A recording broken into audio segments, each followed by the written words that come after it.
Hello and welcome to North Country Matters. My name is Donna Seymour. I'm a member of the St. Lawrence County League of Women Voters, one of the civic partners for our show. My guest today is Dr. Gagnon with the prevention team. She's here to talk about a 6-week series called Aging Wisely, Love Life, Live Well, which is a new evidence-based program using the WISE model. And WISE stands for the Wellness Initiative for Senior Education. Emma, welcome to North Country Matters. I first read about the Aging Wisely program in a newspaper article when the series was announced in April for Essex County seniors. Thank you so much for coming in today to talk about it with us. Thank you so much for having me. Well, it's our pleasure. So, first of all, tell us a little bit about yourself and what and who the prevention team is, please. So I'm Emma. Like you said, I'm the community coordinator slash public strategist for the prevention team of Essex County. So we're funded by OASES, which is the New York State Office of Addiction Services and Supports. But we report to the Essex County Community Service Board. We do prevention, harm reduction, and recovery education for alcohol, substance abuse, and gambling addiction across the lifespan. The big thing is um, birth to the other side. And then where there's crossover in things like human trafficking, digital health, and suicide, we do prevention efforts there as well. Okay, so that is a pretty broad portfolio, isn't it? It is. We're busy. Yeah, exactly. So, according to the website, the Wellness Initiative for Senior Education program celebrates healthy aging and educates older adults on a variety of topics. Tell us more about the program and how it helps seniors to navigate the aging process, because it is a process, and you do need help sometimes making those transitions as smoothly and as healthfully as you can. Absolutely. So essentially, it's to prevent disease, accidents, and injuries that are often related to substance use, and just foster overall better healthcare outcomes. But the blessing of the program is it really provides a sense of empowerment to people as they level up. It was started in New Jersey by the Prevention Network down there to promote education regarding high risk behaviors in older adults. So, older adults for this is 55 up. So, it's designed to teach people to celebrate aging, make better choices, and avoid substance misuse. So, it's a lot of education when people can understand what's going on in their bodies as they change as they get older. We don't catastrophize them. What we understand to be normal, we tend not to fear. So it's important to talk about how the body changes, what to expect, and just have a heads up for the changes in how we metabolize things like alcohol and medications. Um, we get into the early signs and symptoms of depression because because that's part of life, right? These people are going to experience increased loss of family members, friends, community members. You might lose physical ability, the ability to drive. You might have to learn how to make dinner for one. So there's a lot of changes to process. And the more control and the more choices people learn that they have, um, and when they learn the whys behind those choices, it restores power, voice, choice. People aren't dumb, they just need to know why. And so 84% of WISE participants start to make better behavior changes within that 6 weeks of the program. Um, and again, the sense of social support and a sense of belonging and camaraderie is really important and key to the program. So long story long, it promotes self-efficacy and improving your mental and physical health outcomes, so that you can make better decisions for yourself.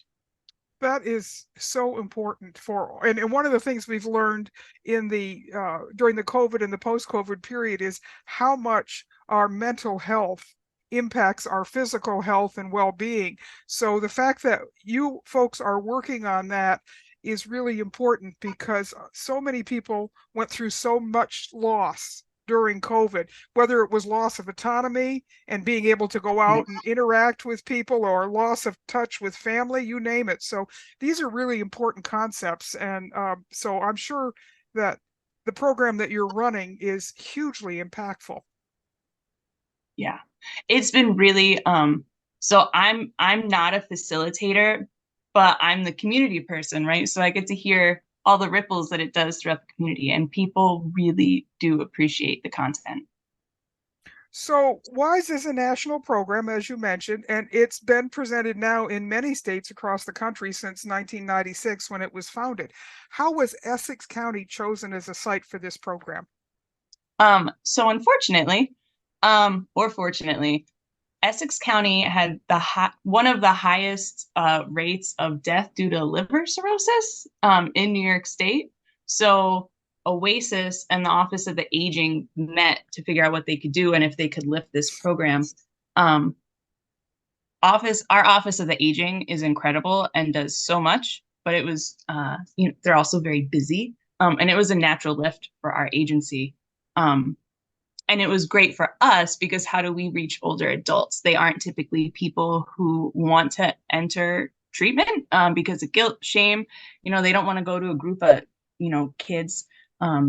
So the fact that we can do smaller groups with targeted discussions was a beautiful match. Well, it also has to do with how people have been socialized as they age. And those kinds of issues were always hidden for many people who are now in that senior category. And so opening up about them is really a process that they have to learn how to do, isn't it? It is. It Yeah. is. So there's no cost to the participants for the program, but how is it actually paid for? So it's part of a grant. It's a 3-year grant. We just started our second year. But we were one of 8 counties. So it was all done through OASES. But we're getting ready to start our 13th location. And so far we've had 90 participants. So it's been great. Every couple of years, the county health rankings come out, and that's a national survey of exactly the kind of things that you're talking about. What are the health issues in each of the counties across the country? So that's a great place to start for looking to see what are the problems in your county, and then looking for programs to address those, as you did there in Essex County, isn't it? Yeah. Yeah. And so I guess the proof is in the pudding. Like we'll see at the next round if there's any changes. Right.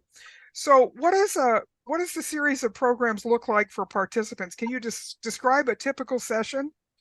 Yeah. So um like I said, they're 1 to 2 hours and they fall over 6 weeks. It's usually the same day, same time, like 10 to 12. Um, and they have a breakfast or a lunch. And our people get the best food. um, all of the discussions are geared toward the age range of the participants, which is really great.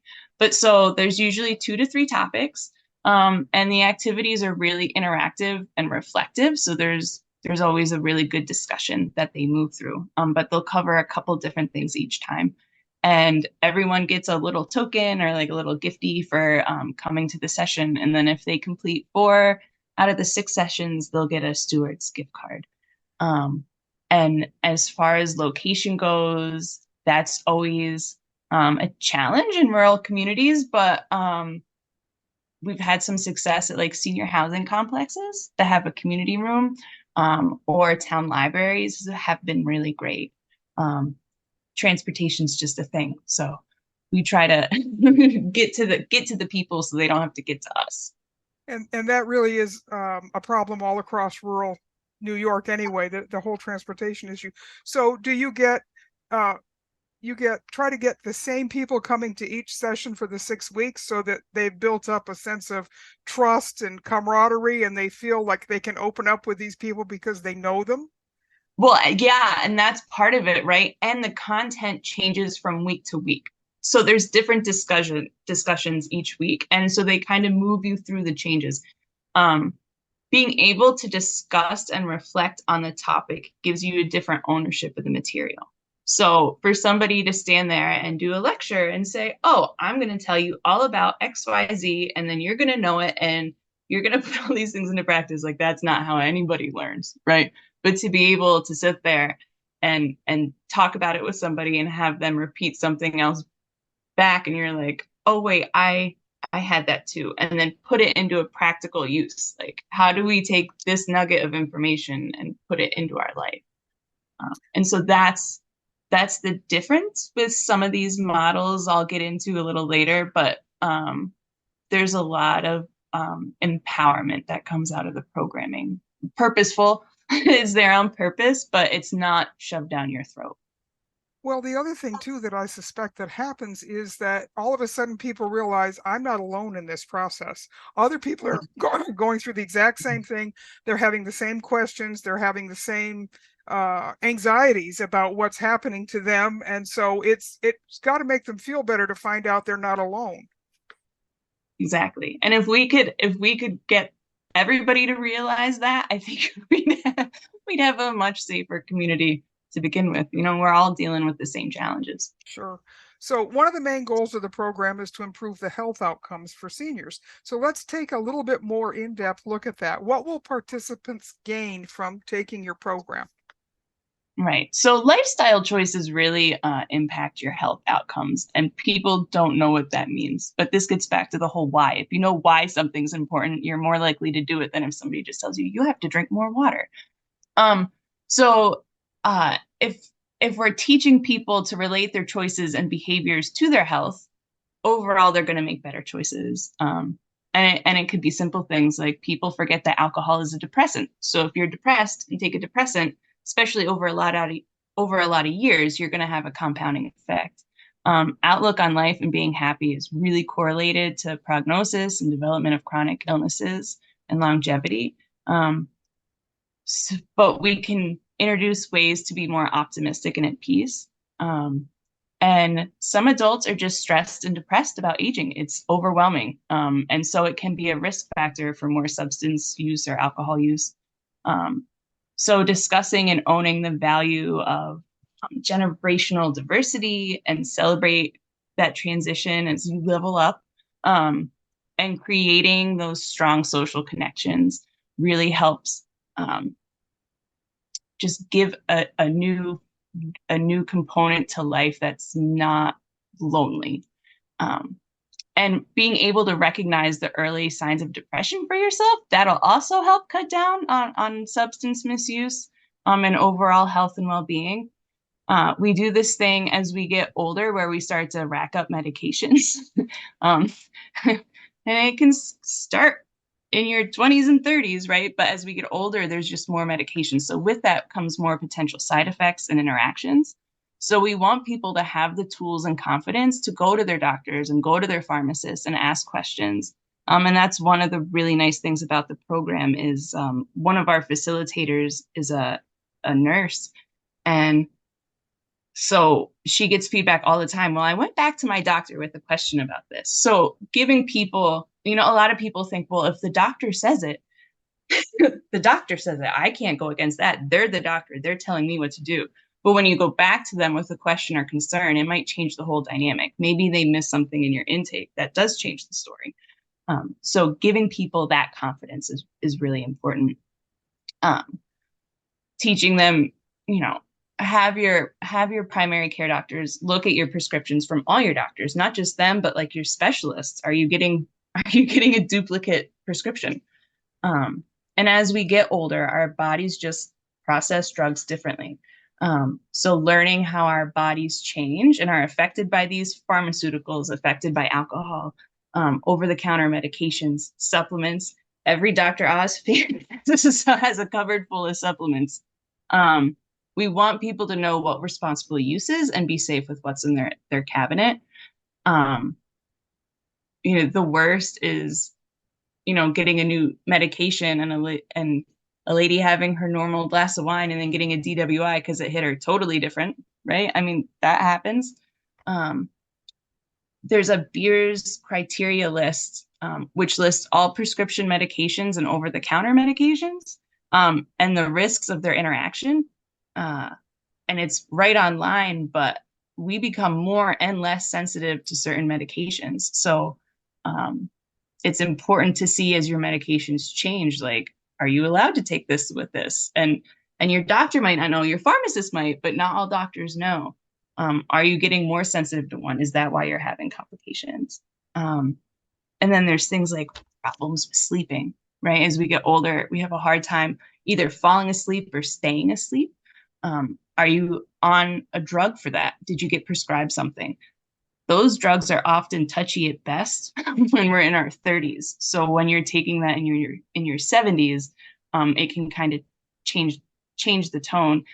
Are you not sleeping because you have sleep apnea? Is it cancer? The stress that comes along with getting evaluated for those things. And these are all very common things that people experience. Chronic pain, older people, older adults still are being prescribed opioids for their pain. As a doctor, it's really hard to look at someone who looks like your grandpa and be like, I can't give you anything for your pain. But late onset substance use disorder is a thing. It's out there. It's really high among this population, and it's really hard to detect because the symptoms look an awful lot like the signs of aging.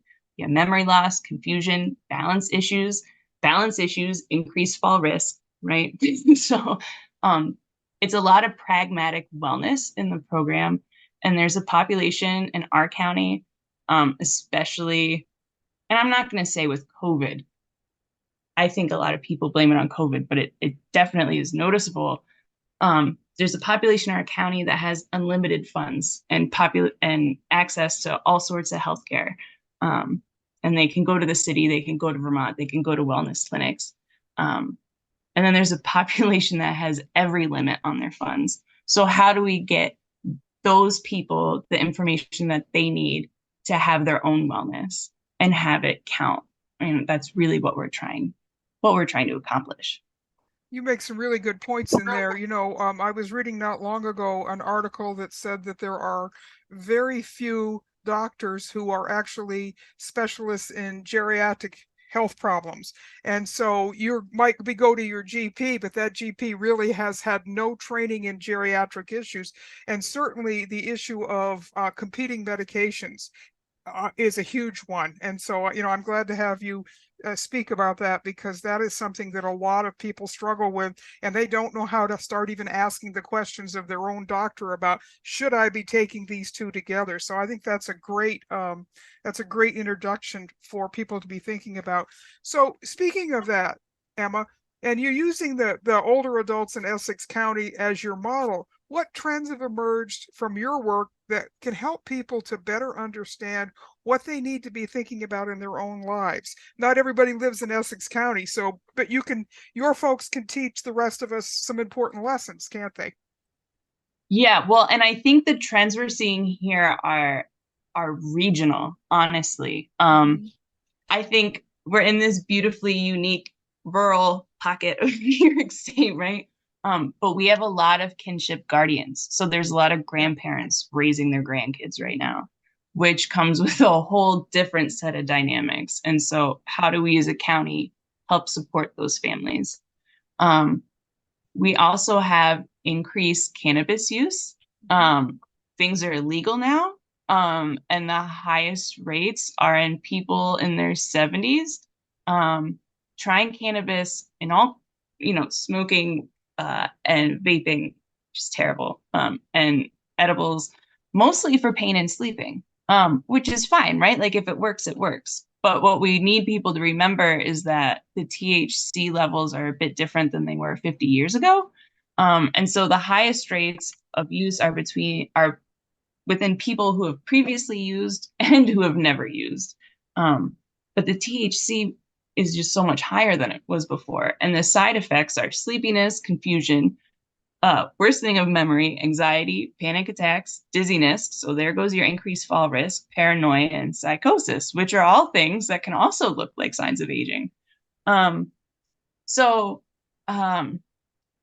We know that it doesn't affect your learning and processing speed like it does in kids and young adults, but it can still negatively impact attention and executive functioning on the molecular,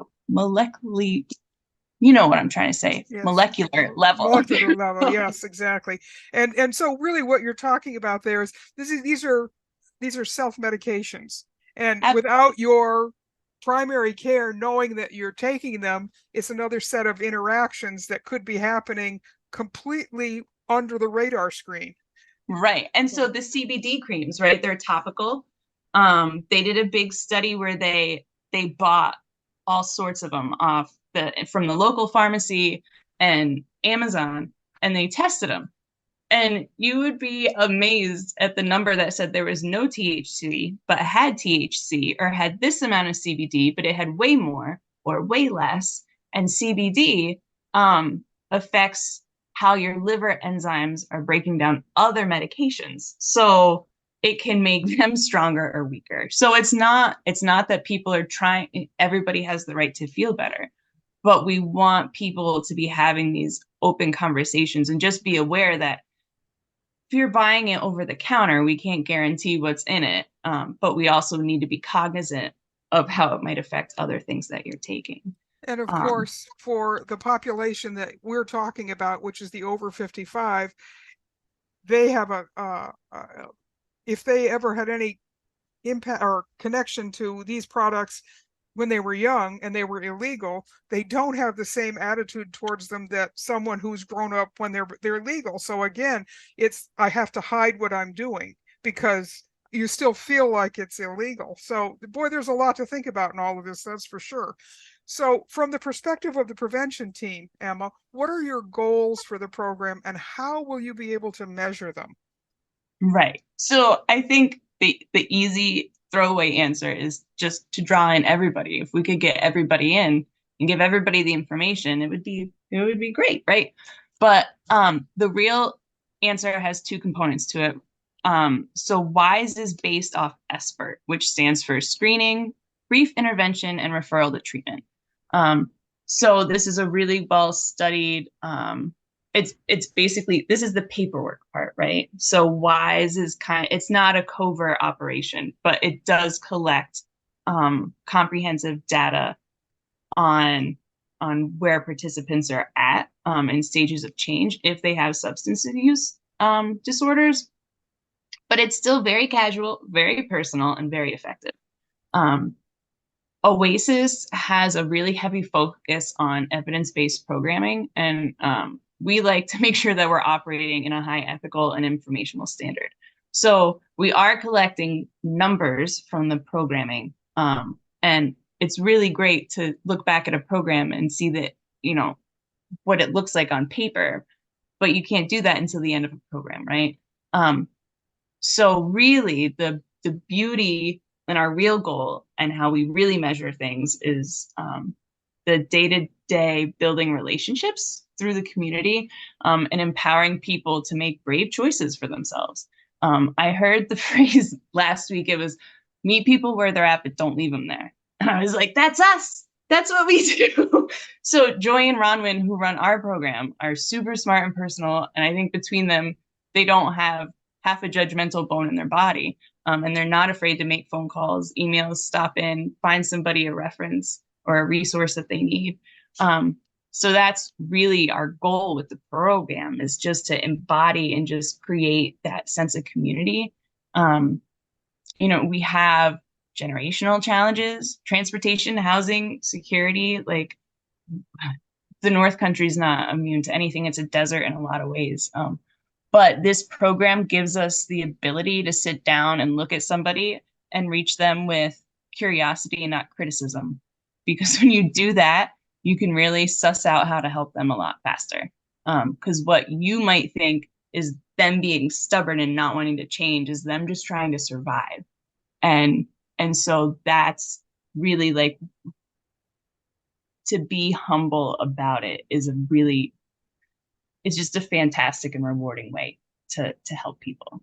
That makes so much sense. I read an article the other day about particularly for seniors who went through COVID because they stopped having a lot of their face-to-face relationships. It's been hard for them to restart that process. And so for a lot of folks, they have not gone back to the social interaction at the same level that they were in pre-COVID. So all those things play into this, don't they, in terms of not feeling like you have somebody you can talk to or share with. And so this program really opens the door to that, doesn't it? Absolutely. And that's where gambling comes in, right? With the older population, they don't have that social group anymore. And so if you go gambling, if you go to the casino, you get to sit at a table with somebody for a few hours, right? And so there's all these little pieces, and it's not, I don't think it's deliberate. Um, People aren't doing things to be bad and make a scene. It's like they're doing things to create connection. And how many guys that work together for the town or the highway department and drank beer after work get together now that they're retired and still drink beer during the, right? It's always that connection. People are looking, we're social creatures. Right. It's a thing. So you mentioned this is a grant program and that several counties were identified as going to be recipients of this program. So what if someone who is not one of those counties, other folks want to set up an Aging Wisely series? What do they need to do to make that happen? So there are criteria for, because there's a board that oversees how everything goes. So I would contact the prevention agency for the county that's overseen by OASES. And I think in St. Lawrence County, it's the Seaway Valley Prevention Council, Okay. and they're phenomenal. They're huge. They're doing such great stuff out there. And the big driver would be your office for the aging. Mhm. They have to be there. And the Department of Veterans Affairs, if you have a local office for that, they're great to have at a table. But the advisory board has all the local stakeholders. And they also have to have an MAT practitioner, the Medicaid medical assisted treatment. And it helps to have like local substance abuse providers, like whoever is going to be involved in referring people, because it has that expert component, right? We're screening people and trying to get them help if they need it. Well, that's great. Thank you. I really think a lot of people will have a better handle on what this program is and whether or not they think their community or their county can benefit from it from our conversation today. So I really appreciate this, Emma. It's a lot to take in. You are doing a lot of really important work, and so are the participants. This isn't easy work, is it, by any No. means for these folks? Well, and that's the thing, right? So especially when you're in that older adult category, like 55 plus, you don't want to change. Like you've been doing it this way for a long time and you've survived to this point, right? Like, and I think at any point to get help, it's not easy. You have to be brave to take that first step, right? If anybody's gone to counseling or anybody, even going to the regular doctors, like people get heart palpitations. I don't want to go to the doctors. They might tell me something. I might have to get a test, right? So to go into this, and I think that's why, like, this can be such an effective program because it is casual. As much as you're learning things, there's that sense of community, you're getting friendships, you're meeting your neighbors, right? So there are, and it creates that local community, right? If you're living in like a senior housing center and there's a problem and it's making you all feel unsafe, right? That's a collective voice. So now you have that confidence and that bravery together to be like, hey, we're not okay with how this is going down, right? This is not creating a safe space for us. So it's re-engaging that advocacy and that empowerment. And who ever thinks that they get to be able to do that at, in that last chapter of beautiful life?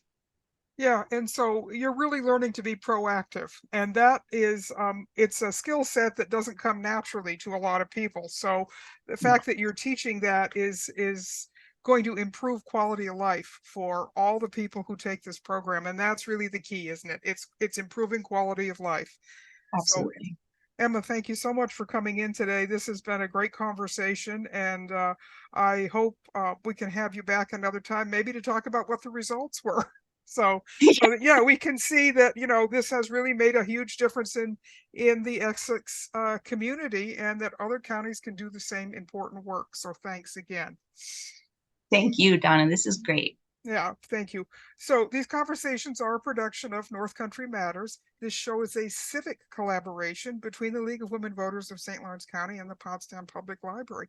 Until next time, remember, our North Country matters.